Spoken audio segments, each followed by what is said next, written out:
at CPMC and Ness.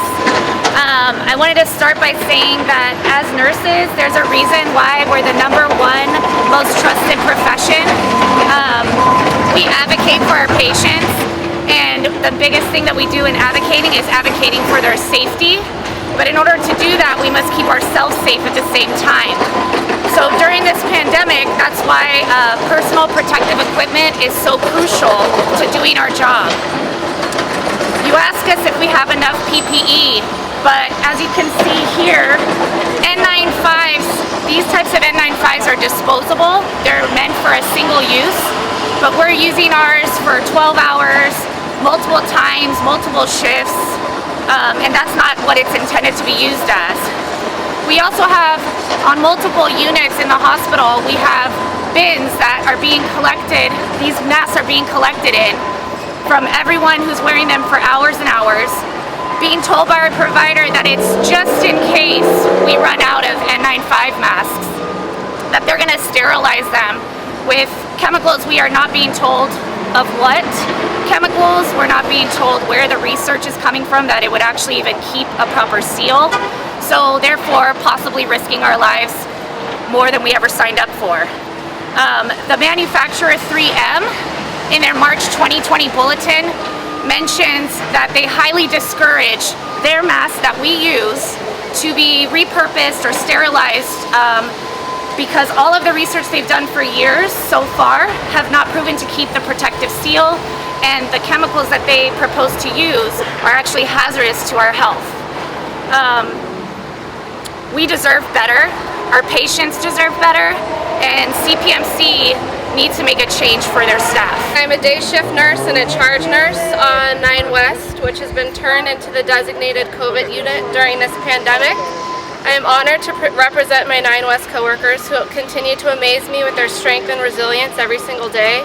Providing care for a COVID patient with the necessary care requires additional safety measures that are extremely time consuming, including properly and safely donning and doffing our safety equipment. Majority of our COVID patient population are elderly and total care patients whose medical status is often decompensating. To decrease the amount of people in these rooms, we as nurses have taken on the brunt of patient care duties, usually shared by a whole team of people. We are now the PCAs, the phlebotomists drawing labs, the housekeepers bagging trash and linens. This all takes time away from our patients. We ask management, is taking care of our patients while we are providing care for extended periods of time in these isolation rooms? Who is medicating our patients and making sure they're stable, not declining? Who is keeping them from getting up alone and falling? Who is answering call lights and bed alarms? Who is there for our other patients? There has been a sharp uptick on the amount of falls in our unit we feel directly relates to the lack of safe staffing.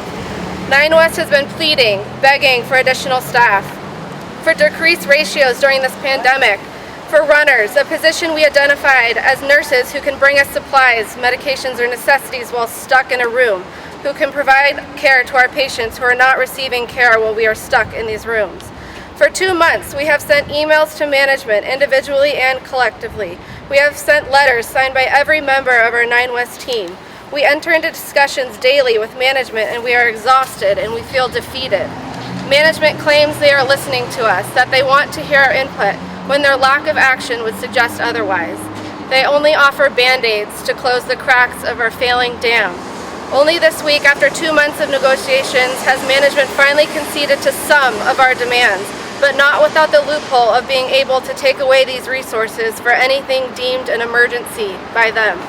The bottom line is this: why is management fighting back so hard? Why are they giving us so much resistance every step of the way? As nurses, our motives are based on our clinical judgment, patient acuity, and most importantly, staff and patient safety. In order for us to do our job successfully, we need to feel supported by management, we need to advocate and have an ally. Until someone has had first-hand experience caring for a COVID patient, in addition to a full assignment, they should not be able to dictate how we provide care for our patients. The only reason that we have been given as to why our requests are being denied is that we are over budget. I can't say I would be surprised that a designated COVID unit went over a budget that was intended for a normal week or month, as we are in a pandemic. They want us to work towards getting back to normal. These are not normal times. Sutter should be revising the budget to fit our needs, not taking things away. How can they cry poor when they are paying nurses nursing salaries to clean walls and doorknobs, yet they can't pay for a couple additional staff to ensure our patient and staff safety? Sutter was given $70 million in federal bailout money, nearly $15 million of which went to CPMC. There has been zero transparency in how the funds are being allocated. Where did that money go? As a designated COVID unit, we are not seeing it. It is not getting to where it is needed most.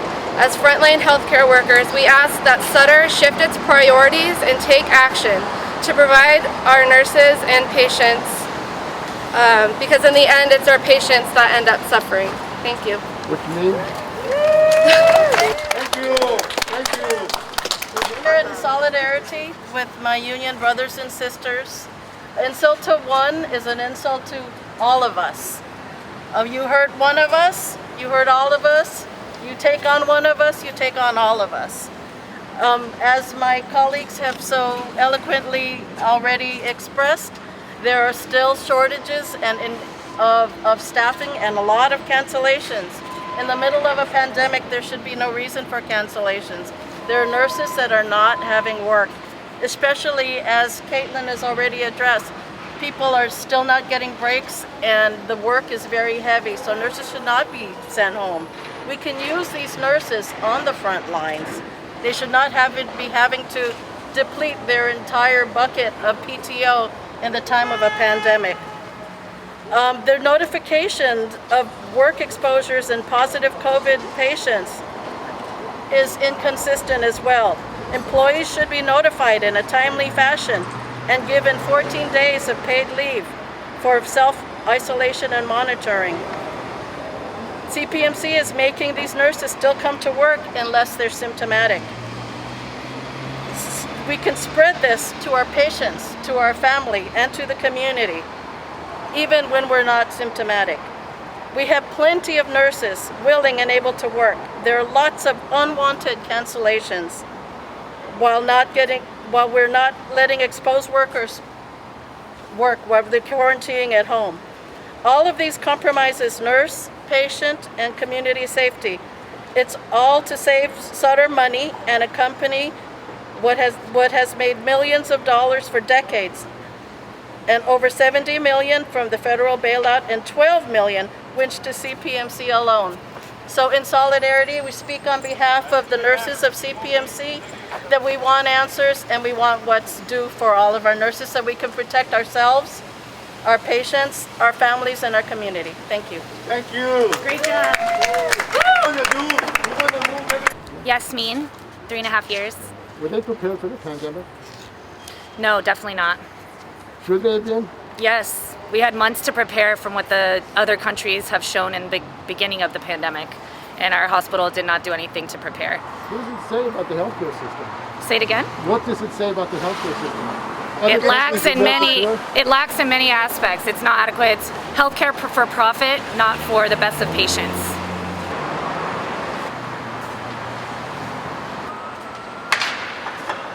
Laura. It's disappointing. Yeah, very disappointing. We want to do the right thing. We want to care for our patients, COVID included. All we're asking is for adequate resources to do so. We're out here, we're going to bring attention to some of the things that are going on in our facilities. What concerns? We have some concerns about staffing, number one. Number two is some disparities in how some of the equipment is being rationed out to some of the units. And are you getting replacement masks? Is that one of the problems? So that I'm under the understanding that they want to propose getting re-sanitized or repurposed masks, and we are against that. Sutter's a rich corporation. Why can't they provide proper PPE? Perhaps that's a question that we would like to ask them as well. What was that? Say the question. I'm sorry? Say the question.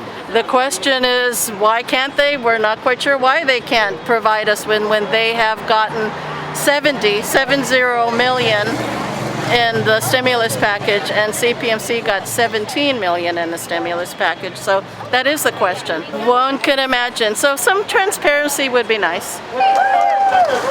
I was in Santa Rosa this morning at the